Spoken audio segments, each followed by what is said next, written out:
Olá, sejam bem-vindos à TV SBU, na cobertura do 16º Congresso Internacional de Urologia aqui em São Paulo, no WTC. Hoje eu tenho a honra de estar aqui com o Dr. Márcio Moscovas, ele que hoje está no Global Robotic Institute em Orlando e veio falar um pouquinho para a gente das novas plataformas robóticas e principalmente telecirurgia. Muito obrigada por estar aqui conosco, Márcio. Seja bem-vindo novamente ao Brasil. É um grande prazer estar aqui de volta, né? Em meio a grandes amigos. Volto aqui para visitar a família também. É um grande prazer poder estar aqui. Eu faço questão de estar sempre próximo aqui do Brasil. E a gente trouxe o Márcio aqui hoje para falar um pouquinho das novas plataformas robóticas, né? Interessante que os Estados Unidos, vocês contam no Global Robotic Institute com o Da Vinci e agora com o Tomai. Explica um pouquinho as diferenças dos dois, né? A questão da telecirurgia que agora o Tomai tem feito. Sim.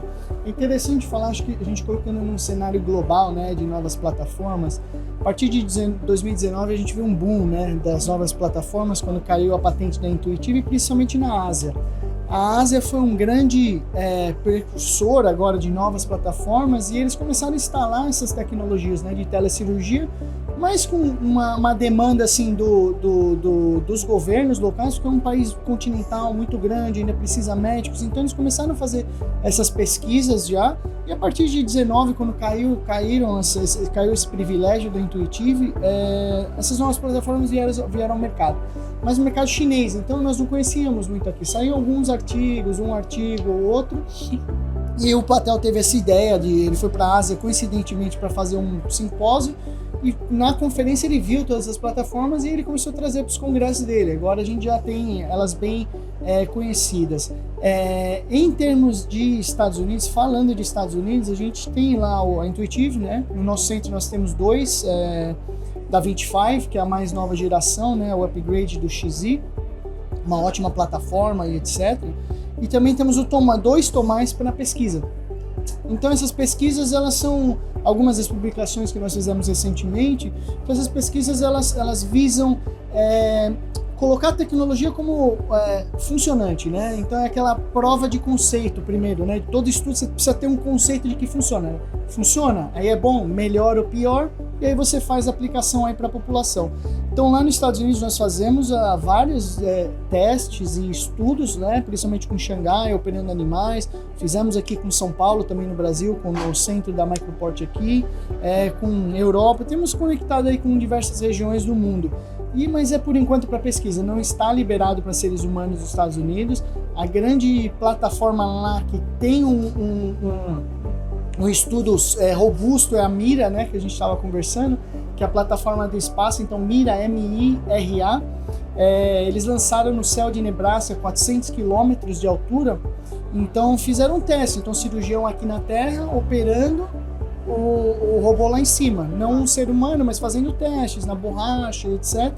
Eles ainda tiveram um delay muito significativo, em torno de 500, 600 milissegundos, que é bem difícil, mas provaram o conceito, funciona. Agora, o que fazemos para poder melhorar isso? Então, há muitas pesquisas, o Brasil também agora tem já a Microport está estabelecida no Brasil, tem outras companhias chinesas vindo também já fazendo esses pedidos de Anvisa e conversando com hospitais e tudo, então é algo que está desenvolvendo bastante. A telecirurgia há 2 anos nós falamos, a primeira vez que nós falamos foi aqui no Congresso do Maluf, e foi um rebuliço para falar da telecirurgia, etc. E agora as pessoas estão vendo que diversos estudos estão saindo, diversos países já estão fazendo, começando a colocar nas suas rotinas, então já não é mais aquela nova tecnologia, é algo que nós sabemos que está por vir, mas não sabemos quando ainda, né? É muito interessante, isso tem evoluído muito rápido, né? E trazendo um pouquinho para a realidade do Brasil, as liberações são diferentes, sim, né? Total. As liberações que a gente tem aqui do Brasil em relação às que a gente tem nos Estados Unidos. Então hoje nos Estados Unidos, a gente estava comentando, só o Da Vinci está liberado. E no Brasil, vamos trazer um pouco para a nossa realidade. O que a gente tem de liberado aqui e o que a gente tem de funcionante? Porque também não é a mesma coisa. Em termos de plataformas, aqui nós temos o Da Vinci, o Versus, né? O Hugo, Me lembre se eu estiver faltando alguma, que você mora aqui, então, principalmente da Vinci versus... Nós ainda não temos o Tomai aqui no Brasil em funcionamento. Mas o Tomai já foi liberado pela Anvisa. Não, está liberado, mas não está funcionando. Não, ainda não, porque ainda agora estão negociando com os hospitais e tudo. E aí o próximo passo, que é a sua próxima questão provavelmente, é quando vem a telecirurgia. Exatamente. Quando vem a telecirurgia.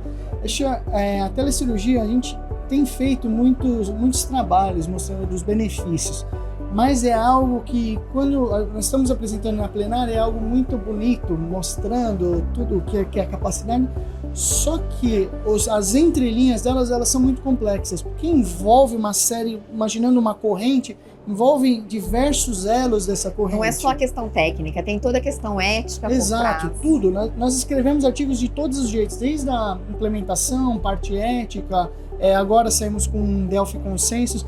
Então, o que tem que ficar de mensagem aqui é que a telecirurgia, ela envolve uma série de fatores para ela poder ocorrer. Então, não é só o cirurgião em uma empresa falando, olha, vou começar a fazer telecirurgia, vamos... Não, isso tem que ser aplicado de uma forma ética, responsável. Então, tem que envolver, no caso da urologia, a SBU, os órgãos de regulação, as sociedades médicas cirúrgicas têm que estar na mesma mesa. As sociedades médicas, os cirurgiões, a companhia, obviamente, empresas de telecom, porque você tem que ter uma conectividade, alguém garantindo que essa conexão seja uma conexão principalmente estável. Essa é a principal parte da conexão, ela tem que ser estável. Tá? Uma conexão robusta.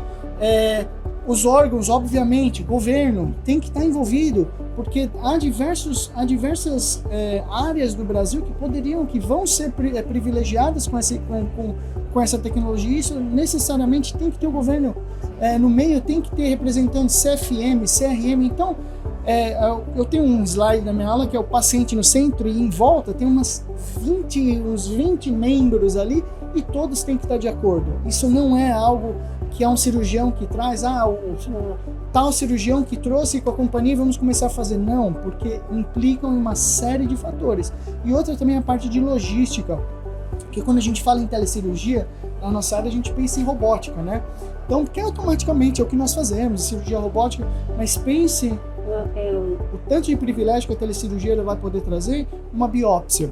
Sim. Não necessariamente de próxima, uma biópsia simples de pele. Então, regiões norte e nordeste que tem uma incidência solar maior, esses pacientes têm uma propensão maior a ter cânceres de pele. Se você conseguir pôr telecirurgia, tem um profissional aqui em São Paulo, no sul, em Minas, seja em qual cidade for, conseguir fazer aquela biópsia no paciente, porque às vezes esses pacientes ficam 6, 7, 8 meses.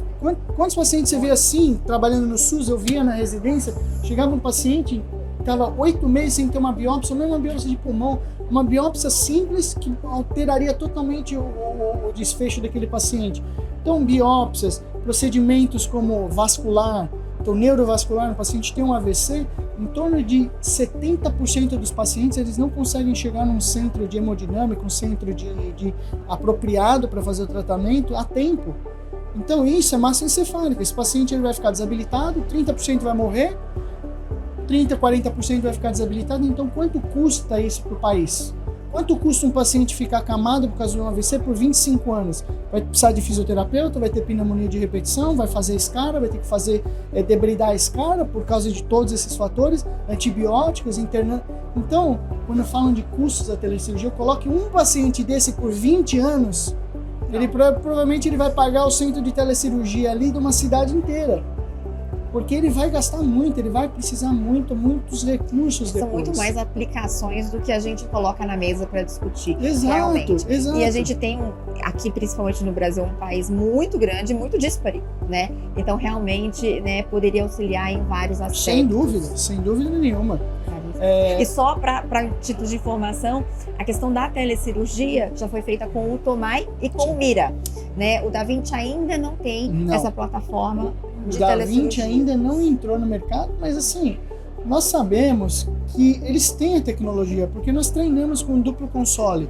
Sim. A telecirurgia nada mais é que um duplo console. É um console remoto, um console numa outra cidade, com uma conexão por internet. Então, quando no meu centro, nós sempre temos o duplo console e tudo por causa dos fellows, então eu estou operando numa sala, O outro com solo e com fellow, ele está mais distante, mas a única diferença é que tem um cabeamento. Na telecirurgia, você vai conectar por esse cabo por quilômetros. Então, eles já têm essa tecnologia. É uma questão de tempo, já há conversas deles, mas eu ainda não tenho essa informação de quando realmente eles vão começar a instituir isso no mercado. Tem outra questão também dos Estados Unidos, a parte burocrática e legislativa. Não é tão simples assim. Então, muito provavelmente vai chegar, a gente sempre fala isso, eu, Patel, a gente sempre fala, vai chegar antes no Brasil, na América Latina, que nos Estados Unidos, eu não tenho dúvida disso. Porque as burocracias entre os estados, elas são muito maiores que aqui no Brasil. Eu posso operar um paciente no Norte, Nordeste, no Sul, no Rio, sem algum problema, porque a minha certificação, ela vale. Lá nos Estados Unidos, não. Você precisa, cada estado tem a sua. Tem a sua, é mais complicado. Então, são alguns fatores, assim, mas eu acho que a parte da telecirurgia, quando a gente fala, é essa parte, para mim, que eu vejo, logística. Um país como o Brasil, pacientes eles vão se beneficiar de biópsias remotas, centros cardiovasculares fazendo um CAT, neuro. Então, acho que essas aplicações elas vão ser iniciais e a parte de treinamento. Então, eu vou mostrar aqui numa das aulas que eu vou dar, a parte de treinamento. Eu fui para Xangai para operar o porquinho em Orlando e meu time de Orlando ficou lá operando o porquinho em Xangai, porque a gente queria ver essa conexão nas duas vias. Era mesmo? Era mesmo, funcionava igual. Então era esse o conceito que eu queria. Porque primeiro e foi a mesma? Então, eu já vou contar. Primeiro eu fiz o trial de Orlando para Xangai. Eu falei, olha, foi unidirecional. Tá, tudo bem, honesto, foi tudo bem. Vamos ver como que é agora os dois robôs se comunicando e fazendo cirurgia ao mesmo tempo. Foi a mesma. Foi o mesmo tipo de delay, etc. Só que num dos vídeos eu mostro, porque era uma nefrectomia parcial, depois a radical, e eu falando para um dos cirurgiões, eu falo, olha, eu quero que você vá medial a cava, lateral a cava, levante o rim e exponha o hilo, que eu quero te mostrar aqui. E ele indo medial, e aí eu pego o robô lá de Xangai, eu tomo o controle do robô, começo a operar, coloco, levanto o hilo para ele e devolvo o robô para ele. Então isso durou 5 minutos. E a gente conversando, eu falei, olha, eu acho que essa veia é muito grande, então a parte de treinamento vai ser fantástica. Sim. Então, você vê cirurgiões viajando, indo para outras cidades, estados, ele vai fazer isso do hospital dele. Ele não precisa desmarcar paciente, ele não precisa ir viajar, ele não larga a família 2, 3 dias. Ele fica ali no consultório dele, ele entra na cena ali na hora que precisa, sai, continua fazendo o que ele está fazendo. A parte de treinamento, na nossa opinião, na cirurgia robótica urológica vai ser, sem dúvida nenhuma, é o que a gente vai ter de interessante aí. Muitas perspectivas. Isso a gente não está falando do futuro, isso já é presente. Então a gente tem que discutir, tem que sentar todo mundo, conversar, tem que se informar. Então, muito obrigada por estar aqui conosco. Que é isso, um prazer. Muito obrigada por compartilhar tanta informação. Um grande prazer. E a vocês, continuem acompanhando a TV SBU na cobertura do 16º Congresso Internacional de Urologia.